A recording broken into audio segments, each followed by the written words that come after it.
Ang PCSO o Philippine Charity Sweepstakes Office ay isang ahensya ng pamahalaan na naglalaan ng serbisyo at tulong pinansyal sa mga Pilipino sa pamamagitan ng iba't ibang programa at proyekto. Isa itong institusyon na naglalayong makatulong sa mga nangangailangan nating kababayan. At ngayong taon, iba't ibang mga initiatives, programs and projects ang kanila pong hatid para po sa mga Pilipino. Kung kaya't para bigyan po tayo ng detalye patungkol dyan, makakasama po natin live dito sa studio ang chairman po ng PCSO na si Attorney Felix Reyes. Magandang umaga po, Chair. Welcome po sa Rise and Shine Pilipinas. Magandang umaga, Audrey at Dayan, at of course, lahat ng ating mga kababayan na sumasubaybay sa inyong programa. Tumataya ka ba sa Lotto, Audrey? Since 24 years old ako. Kasi hindi ka pa nanalo Hindi, ka na. nanalo ako yung mga baliktaya lamang. So, ang #1 show dito sa Telebisyon ng Bayan, mga kababayan, still ang Lotto Draw ng PCSO. Totoo. Pero marami pong mga programs and initiatives for this year, ang Totoo po PCSO. yun. Tell us Ano more po about itong that. programa na inandahan Patuloy niyo? po sa lalo pang pinalakas at aming pinalawig yung pong aming Medical Transport Vehicle Donation Program. Ito po yung pamimigay po namin ng Patient Transport Vehicle o ambulansya. Nakapamigay na po kami ng 225 at meron pa po kaming 375 in the process of distribution. At ang board po ay naglaan na rin po ng pondo para po makapag-procure na rin po kami ng karagdagang 1,000 unit. At layunin po ng aming pong ahensya na bago po matapos ang termino ng ating mahal na Pangulong Ferdinand Bongbong Marcos Jr. ay ang lahat po ng bayan, munisipyo at lungsod sa buong Kapuluan ay mabigyan po natin ng at least tigi-tigisang ambulansya. Sa una rin pong pagkakataon, ang aming pong ahensya ay naglunsad na rin po ng programa na pamimigay po ng Sea Ambulance. Ito naman po ay intended po sa ating po mga kababayan na naninirahan sa ating po mga island provinces sapagkat lubos po namin kinikilala ang pangangailangan ng mabilis at maagap na pagdadala ng ating po mga kababayang may sakit sa mga malalapit pong ospital. Sa kasalukuyan po ay pina-finalize na po yung terms of reference dito po sa sinasabing procurement at patuloy din po naman ang aming pong pakikipag-ugnayan sa tanggapan po ng Marina sapagkat mayroon pong concern tungkol po dito sa mga Sea Ambulance. Ganon din po bilang pakikiisa at pagsuporta po sa ating pong mahal na Pangulo sa programa po sa ilalim ng Bagong Pilipinas at sa kanya pong hangarin na magtayo po ng mga cancer center ay nandyan po ang aming suporta at ang aming pong pakikipag-ugnayan sa ating pong Department of Health sapagkat ang plano po ay pipili po yata ang Department of Health ng mga hospital na lalagyan ng mga cancer center at ang tulong naman po ng PCSO ay kami po marahil magbibigay ng mga kinakailangan mga equipment para po naman sa ating pong bilang pagtugon po sa ating pong mga kababayan na mayroon nga pong mga cancer o yung po sa ating mga cancer patient. Ang lawak nung natutulungan ng PCSO. Malaking bagay dahil ang hirap magkasakit. And Filipinos, actually, sinasabi nila, uy, punta ka sa PCSO kasi mayroong tulong silang hatid. So, mayroon silang ambulance na pinamimigay nga sa mga community, si ambulance, at syempre yung medical assistance. So, nakakalapit sa PCSO, hindi po po, Chairman. Patuloy po yon ang aming pong medical assistance program na kung saan po yung pong ating mga kababayan na nakakonfine sa mga hospital, sila po ay pwedeng lumapit po sa aming tanggapan sa Shaw Boulevard. Pwede rin po silang lumapit po sa aming pong mga branch office na nakakalat po sa ating pong buong Kapuluan. At pwede na rin po silang humingi rin po ng assistance through online. At lalo pa po namin pinapalawig ang aming pong pamimigay po nga ng mga medical at financial assistance. We are now in the process of revisiting our requirements. Gusto po namin maging simple at maging madali. At amin din pong nais palawakin upang ang ating pong mga kababayan, lalong higit sa mga malalayong lugar, ay siya ang ating lalong maaabutan ng ating pong tulong. Well, Chairman, meron po bang mga challenges ngayon na kinakaharap ang PCSO? At kung meron man, paano po ito hinaharap ng management? Well, atin po namang nasaksihan na nung buwan po ng January at February ay nagkaroon po ng pagdinig po sa ating pong Senado. At yan po naman, alam po natin na yan po ay prerogative ng ating pong mga halal na senador. Kaya nga po yung Subcommittee on Games ay nagkaroon po ng hearing sa mga ilang aspeto ng aming pong paglulunsad nga po ng aming pong loto. Ano? At yan nga po, nagkaroon po ng mga ilang katanungan sa proseso pong ginagawa ng loto at amin pong namang kinikilala ang mga ganung pag-aakusa at yun nga po, marahil ay kahit papaano ay nakapagpabago o nakapasok sa isipan ng ating mga kababayan na totoo ba na mayroong konting pandadaya na ginagawa. Ano? So yan naman po ay lalo po naman nagpalakas sa amin pong ahensya at nagbigay isip din po sa amin na siya naman po rin nangyayari sa ibang jurisdiction. So we are now also planning to hire, meron pong mga talagang ahensya naman o private company na in charge po naman sa parang third-party auditing na siya po ang from yung pong real-time malalaman po ng PCSO sa pamamagitan po ng kanilang tulong kung ano po ang nangyayari na ginagawa ng aming pong provider. Sapagkat doon po ang tumakbo po ang mga pag-uusap, doon po sa hearing na kontrolado po ba daw ang ginagawa ng aming mga provider. Kaya sa pamamagitan po nito, on real time, malalaman po namin ang tunay na kaganapan sa pagdadala ng tulong po. At saka yun po ang ginagawa ng aming po mga provider sa pagdating po sa loto. Okay, so ngayon ba kumbaga may online na rin po ba na platform din yung PCSO, ano, sir? Nagkaroon po ng test period po na magkaroon nga po ng e-loto o online loto. Natapos na po yun.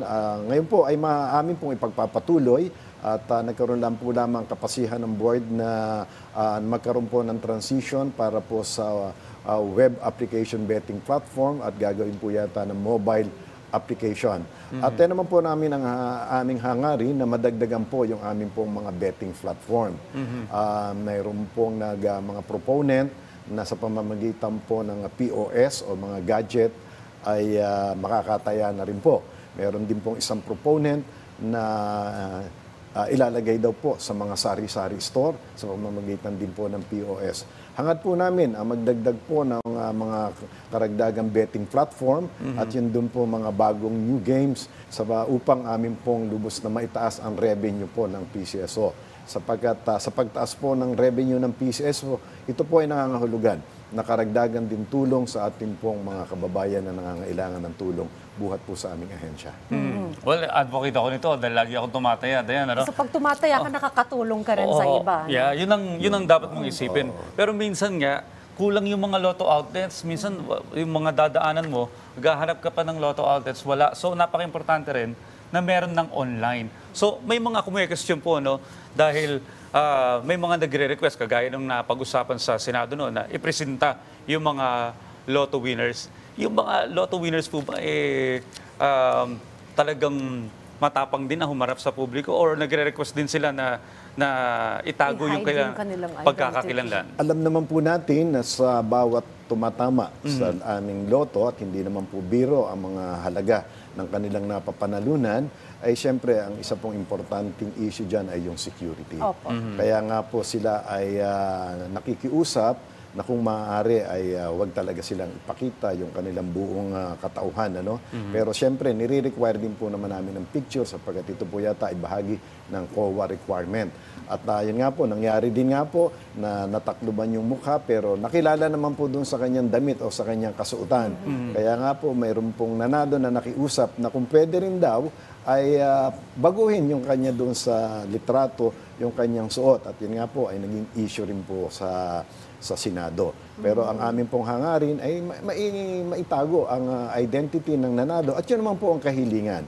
Pero pero kung yun naman po ay kanilang nanaisin na sila ay makilala, oo. Pero ang isa pong halimbawa diyan, yun nga pong kung tawagin namin ay si Iron Man, na yun nga po, nanalo siya pero naplansya po yung kanyang ticket. Ito po ay, ang issue pong ito ay nakarating din po sa Kongreso, nakarating po sa Senado, sa Supreme Court. At yan po, di syempre talagang siya ang nakilala na talagang isa sa mga nanalo ng loto. Alright, mabalik naman po ako, Chair, sa inyo pong mga tulong na ipinapabot sa PCSO. Paano nyo po mas pinapalakas pa itong inyo pong tulong sa ating pong iba't ibang communities? Meron po ba kayong mga partnerships as well sa iba't ibang mga sektor ng lipunan para ma-maximize po itong tulong sa ating pong mga kababayan? Patuloy po ang aming pakikipag-ugnayan sa mga iba't ibang sektor po sa ating pong lipunan. Nito pong nakaraang Sabado at Linggo, at yan na rin po ay sa pangunguna ng inisyatibo ng aming bagong direktor na si Imelda Papin. Kung inyo pong matatandaan yung kanyang sumikat na awiting Isang Linggong Pag-ibig. Ngayon po ay nung pong last Saturday ay inilaunch po namin yung Isang Linggong Serbisyo. Okay. Na ang kahulugan po nito ay patuloy po ang pagbibigay ng aming serbisyong medikal at pinansyal kahit po ito ay araw ng Sabado o Linggo. Yung pong aming Medical Services Department, yung ay patuloy po ang pagbibigay ng medical at dental at doon na rin po yung pamamahagi po ng aming pong mga maintenance na gamot. At doon naman po sa aming Charity Assistance Department ay patuloy po yung aming pamimigay ng guarantee letter sa mga pasyente para po doon sa bilang kabayaran at parte na tulong ng PCSO sa ating pong mga pribado o publikong hospital, maging ito man po ay araw ng Sabado at Linggo. At yun naman pong programa ng ating pong mahal na unang ginang, Lisa Araneta Marcos, yung pong Love for All. Sa tuwi pong nagsasagawa po ng Love for All, ang PCSO po ay nandoon. Nagbibigay po kami ng aming pong tinatawag na charity timba. Ito po ay isang timba na punong-puno po ng mga grocery item na ating pong ipinamimigay. At ganoon din po, namamahagi rin po kami ng mga gamot. Iba't ibang gamot at pinamimigay po sa ating mga kababayan. Depende po sa kanilang pangangailangan. Okay, Chairman, may mensahe po ba kayo para sa mga kababayan nating masugid na tumataya sa loto? Sa ating pong mga kababayan na tunay na patuloy na sumusuporta sa aming pong produkto, unang-una nga po ay yung pong loto, ay ipagpatuloy po ninyo ang inyong pagsuporta. At lagi po ngayon namin sinasabi na inyo pong tatandaan na sa inyong bawat taya, kayo po ay gumagawa ng kawang gawa. Kaya naman po ang amin din po ng mga slogan, ang PCSO po ay hindi umuurong sa pagtulong.